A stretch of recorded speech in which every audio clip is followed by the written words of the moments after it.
Bueno, pues ahora le voy a pedir a nuestros ponentes que por favor enciendan la cámara y los micrófonos para poder empezar con esta sesión de preguntas y respuestas. Me disculpo por los problemas técnicos. Espero que Zoom nos permita mantener una buena conversación. Bueno, pues alentamos a los asistentes a que planteen sus preguntas. Para hacerlo, ya saben que tienen que utilizar la función de preguntas y respuestas y no la del chat. En primer lugar, le voy a pedir a nuestros ponentes y sobre todo a Svante Bodin, que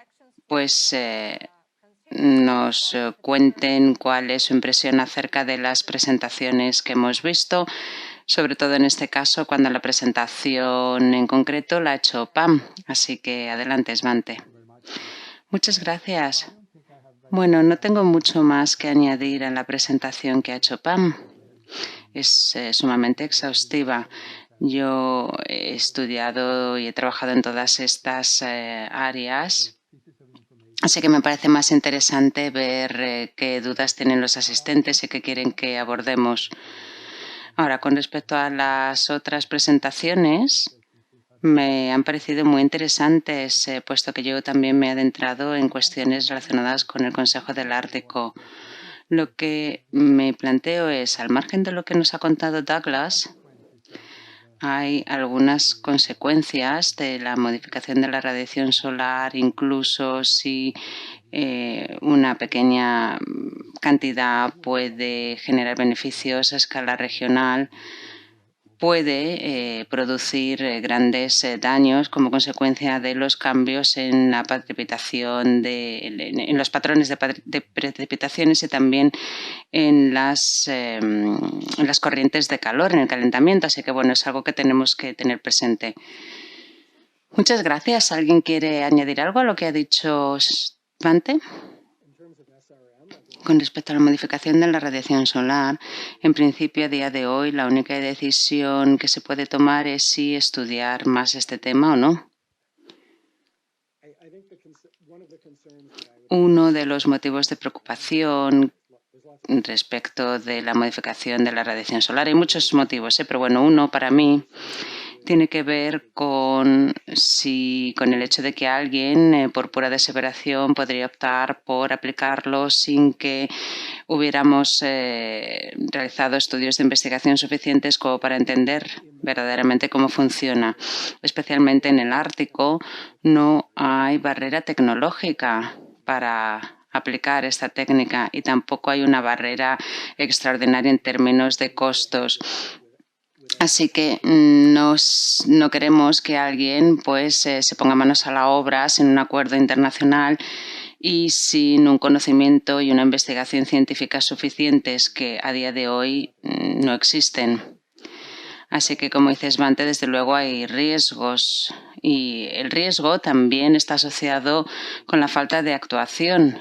A fin de cuentas, vamos a tener que decidir entre cuestiones sumamente complejas, avanzar o no con este tipo de estrategias. Todo van a ser decisiones difíciles, pero la forma de contextualizarlo es si consideramos esta técnica como un sustituto o como un complemento a otro tipo de actuaciones como recortar las emisiones de dióxido de carbono.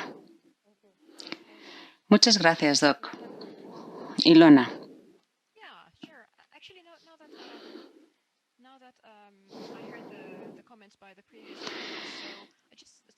Simplemente, a la luz de lo que han dicho los colegas, a mí lo que me preocupa es una aplicación, digamos, de alguna gente por su cuenta, quizás no con muy buenas intenciones. En caso de que se diera, ¿cuál sería la consecuencia, por ejemplo, de que pudieran aplicar esta técnica por su cuenta y riesgo sin acuerdo durante unas semanas antes de que el resto de la comunidad internacional tomara cartas en el asunto? Bueno, unas semanas no pasaría nada. Los aerosoles en la estratosfera, que es la forma más fácil de proceder a la modificación de la radiación solar, digamos, de manera unilateral, pues se podría realizar con una aeronave, liberando o dispersando material, y se necesitaría estar haciéndolo durante un año o más para generar efectos que se pudieran detectar, que se dejaran sentir. Así que o bien se realiza con una fuerza aérea contundente o bien, sin yo ser experto en política, me parece difícil que alguien pudiera proceder a ello durante tanto tiempo si no cundiera un acuerdo internacional. Es decir, que la comunidad internacional, si quisiera detener esa aplicación, podría hacerlo, a no ser que pues hubiera una serie de consecuencias geopolíticas más graves. En ocasiones se habla del riesgo de aplicación de alguien por su cuenta y riesgo. Pues normalmente se suele concebir este tema como un avión que se pone a dispersar material y ya está. Pero a mí me parece que no es una conceptualización adecuada, porque, como ha dicho Doc, si hubiera una parte, una empresa, un país que decidiera aplicar sin acuerdo internacional este tipo de técnicas, habría tiempo para que reaccionara la comunidad internacional antes de que realmente se dejaran sentir los efectos. Sí, pero incluso si se pudiera hacer durante 2 o 3 años y después se dejara de hacer, el material que se ha inyectado en la atmósfera al final cae. Es decir, que no habría unos efectos medioambientales excesivos a no ser que se realice este procedimiento durante mucho tiempo, por ejemplo, decenios, con una gran cantidad de material. Muchísimas gracias por estas aclaraciones. Doc ha mencionado la geopolítica y hay algo que quiero preguntarle a los tres. ¿Por qué es importante pensar en la geopolítica de la región a la hora de reflexionar acerca de la gobernanza de estos enfoques o tecnologías?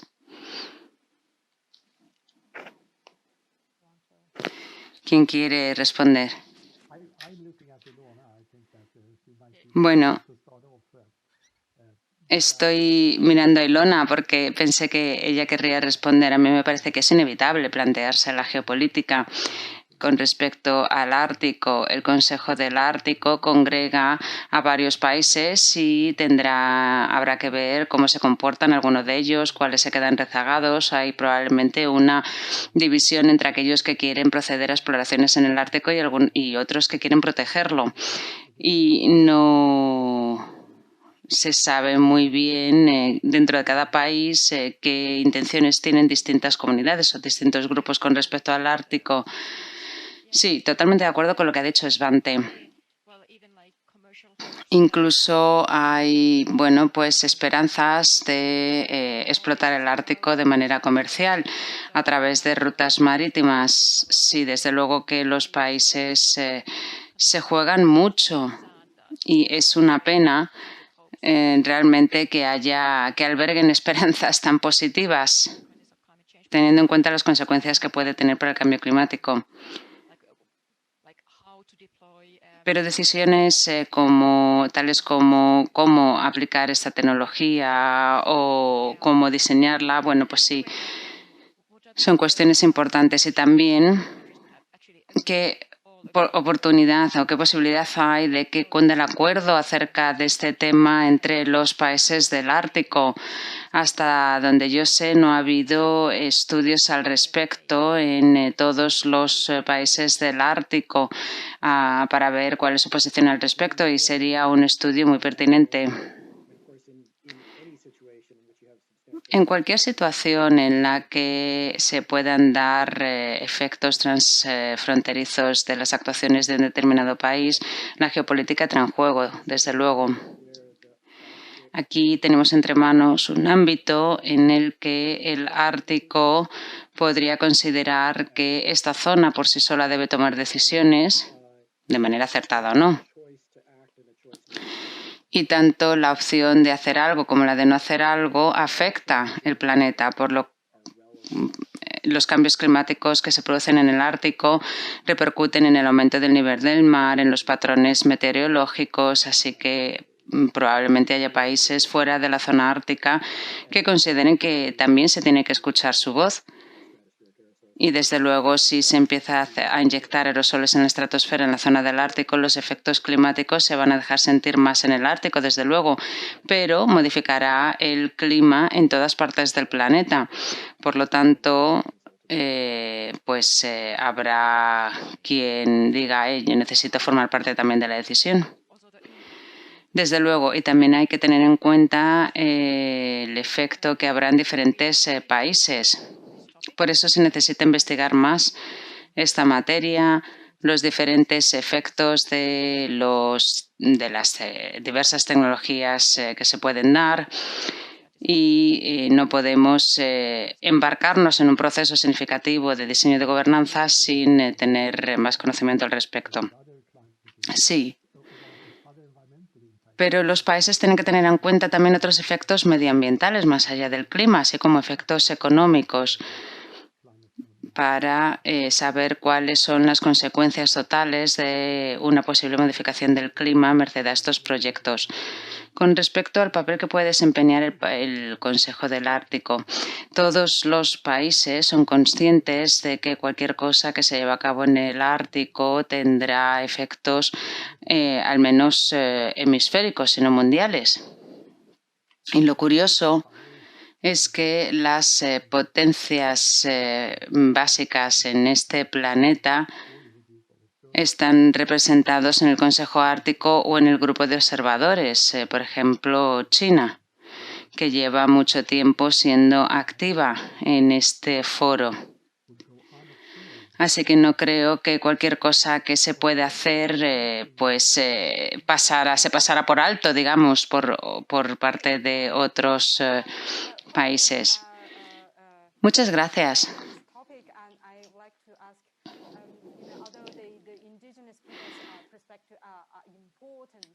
Si bien la perspectiva de los pueblos indígenas es importante, desde luego se tiene que escuchar lo que tienen que decir, porque lo que pasa en el Ártico es verdad que no solamente afecta al Ártico, sino a otras partes del planeta. Entonces, teniendo en cuenta todo esto, ¿cómo se puede implicar a los pueblos del Ártico y cómo se pueden conciliar sus intereses frente a los intereses del resto del mundo?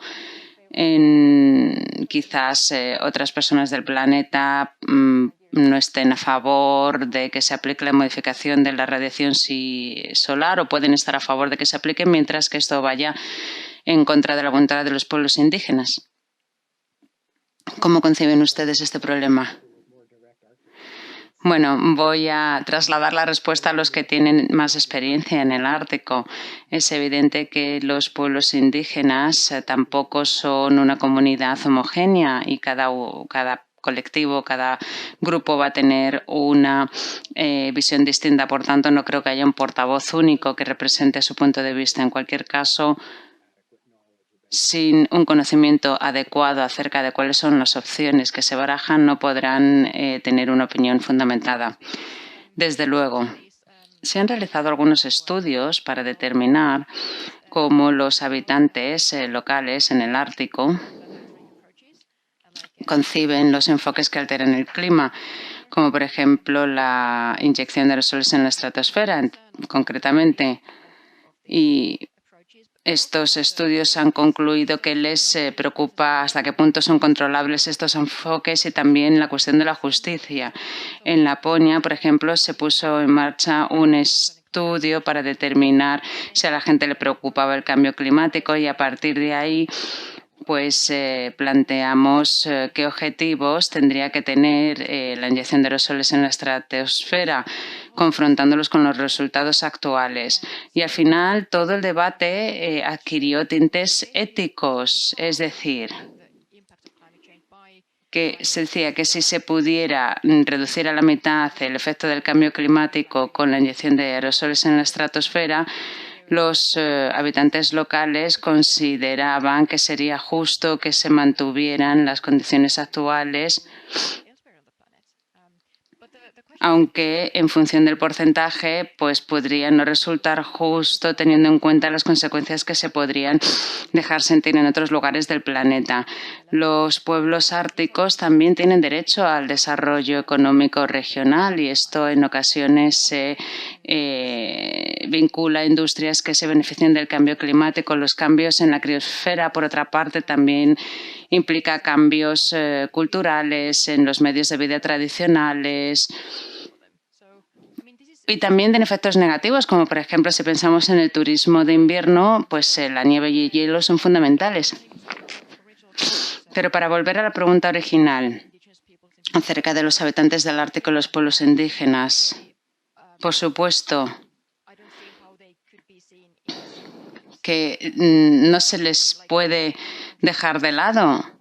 Son un elemento fundamental de este debate con respecto al cambio climático y también con respecto a los enfoques que alteran el clima. Pero cómo conciliar los intereses de distintos grupos de personas, pues es difícil. Si se considera que la vida de alguien es más valiosa que otros, por ejemplo.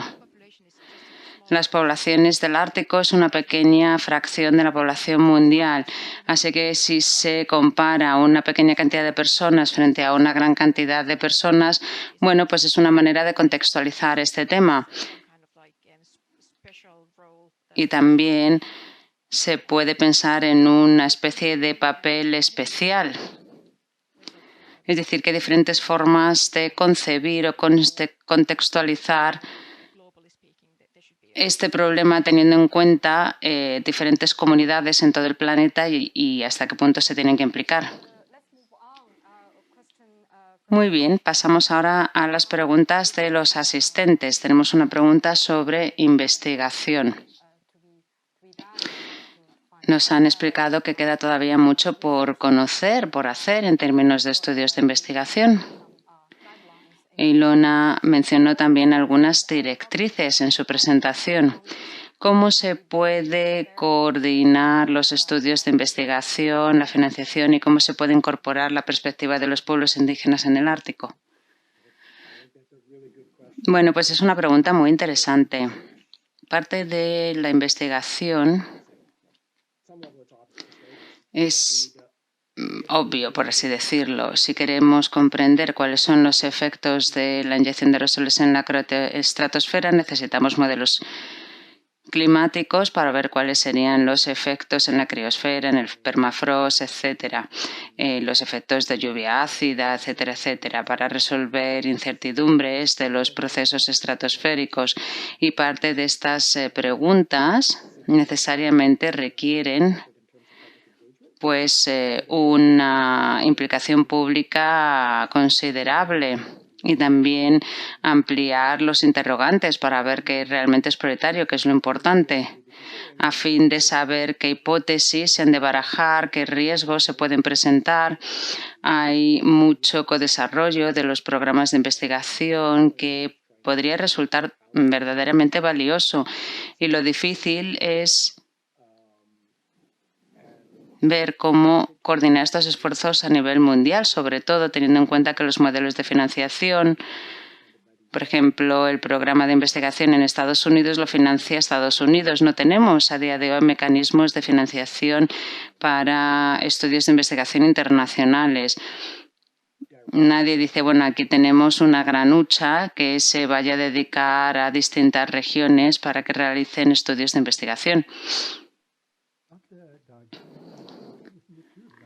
Doc, una pregunta. ¿No es cierto que hay varios grupos de investigación, ven cómo cooperar con colegas de otros países cuando comparten interés sin que haya, digamos, esta hucha mundial que financie estudios de investigación con una perspectiva internacional? Es decir, pueden contar con financiación nacional, pero pueden colaborar y trabajar en proyectos conjuntos. Por ejemplo, las expediciones que se realizan en el Ártico son un buen ejemplo. Sí, esto es cierto en términos generales, pero no necesariamente se aplica a facilitar recursos a otros grupos que en estos momentos no están contribuyendo directamente a los recursos científicos. Es decir, es bastante fácil cooperar entre países desarrollados, pero no necesariamente esto se aplica a, por ejemplo, un grupo indígena que se considere que también debería implicarse en los estudios de investigación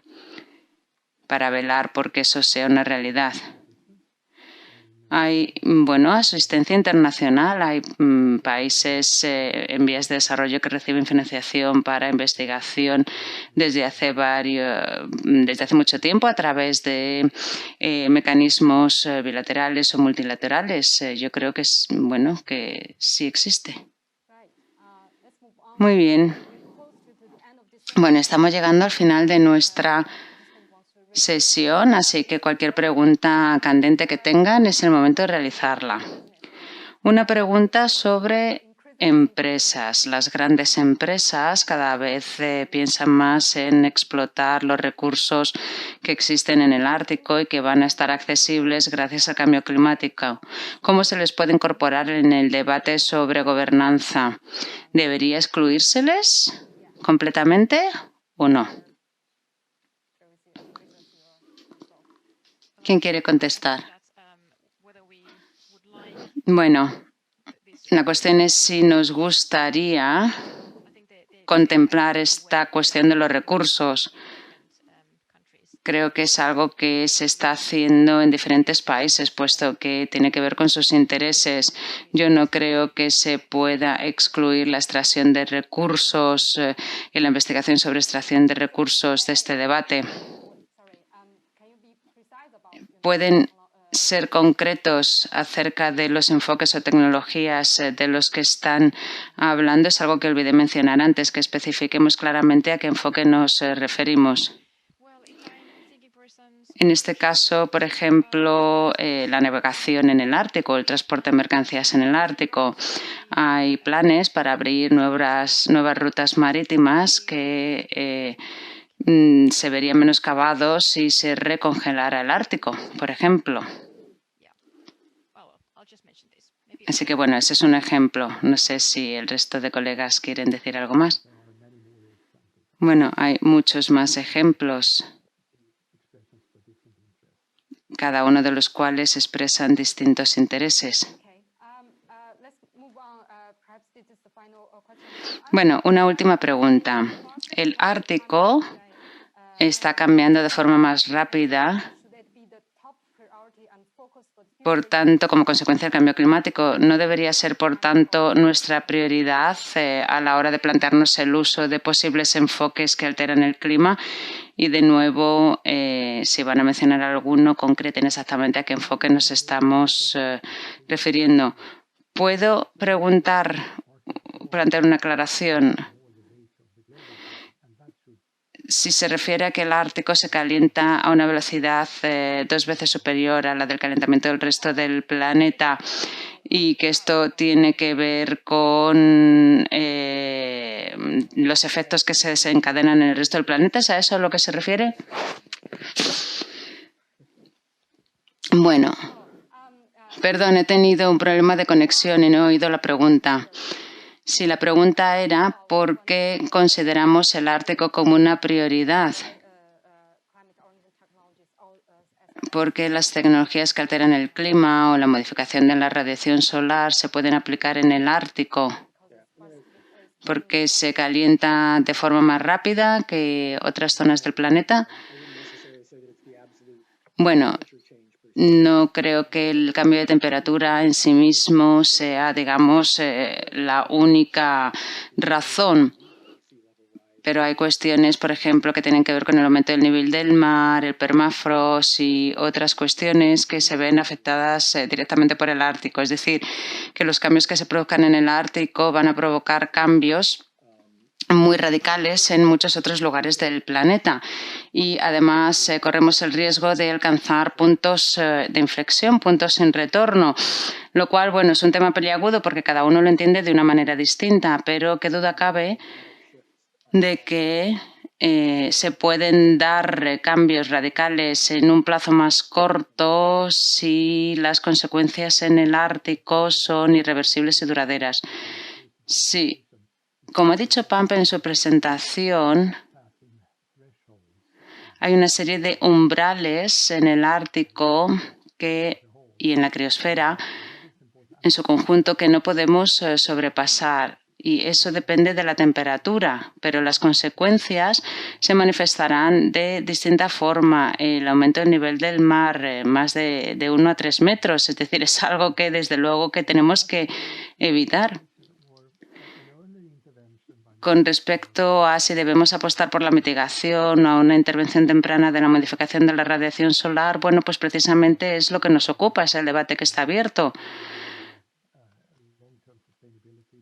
Yo creo que contar con medidas de mitigación sostenibles a largo plazo debería ser nuestra primera opción, pero necesitamos también más estudios de investigación para ver qué podríamos hacer y a qué podríamos recurrir en caso de que estos esfuerzos de mitigación no resulten suficientes. Bueno, pues estamos a punto de terminar. Ya no tenemos más preguntas de los asistentes, así que les voy a pedir a los 3 invitados que hagan un comentario final, que nos ofrezcan una conclusión de nuestras conversaciones de hoy. ¿Quién quiere romper el hielo? Bueno, muchísimas gracias por darme la oportunidad de participar en este debate. Es algo que he disfrutado mucho y además he aprendido mucho también, así que gracias. Bueno, creo que tenemos por delante decisiones difíciles. No va a ser fácil. Habrá consecuencias con independencia de lo que hagamos. Y ojalá no estuviéramos en esta situación. Bueno, pues de acuerdo con lo que se ha dicho. Se trata de un tema muy importante, urgente, un problema urgente realmente. Estamos viendo señales de cambios en estos momentos ya que se están produciendo y llevamos 30 años hablando de esto. Así que creo que ya ha llegado el momento de hacer algo. La mitigación, desde luego, es la opción preferente, pero es posible que necesitemos también métodos adicionales. En cualquier caso, muchísimas gracias por esta conversación, puesto que ha sido un placer debatir con ustedes al respecto. Gracias, sí, gracias a todos ustedes. Es un tema muy complejo, desde luego. Y bueno, en la C2G vamos a intentar seguir fomentando este tipo de deliberaciones, puesto que ofrecen información muy interesante, al menos así lo veo yo. Gracias a los asistentes y si quieren, o aquellos que vean el vídeo después, pueden ir a nuestra página web para encontrar más información sobre este tema y hay un documento informativo de 2 páginas, además de un documento más detallado que se publicará más adelante. Y desde luego que pueden suscribirse para recibir nuestro boletín a fin de estar al día de todas las actividades que realicemos. Ahora va a aparecer una encuesta. Sus comentarios son fundamentales para mejorar las actividades que organicemos en el futuro. Gracias a los ponentes, gracias a los colegas que me han ayudado detrás de la pantalla. Espero que hayan disfrutado de este seminario web y con esto terminamos. Muchas gracias.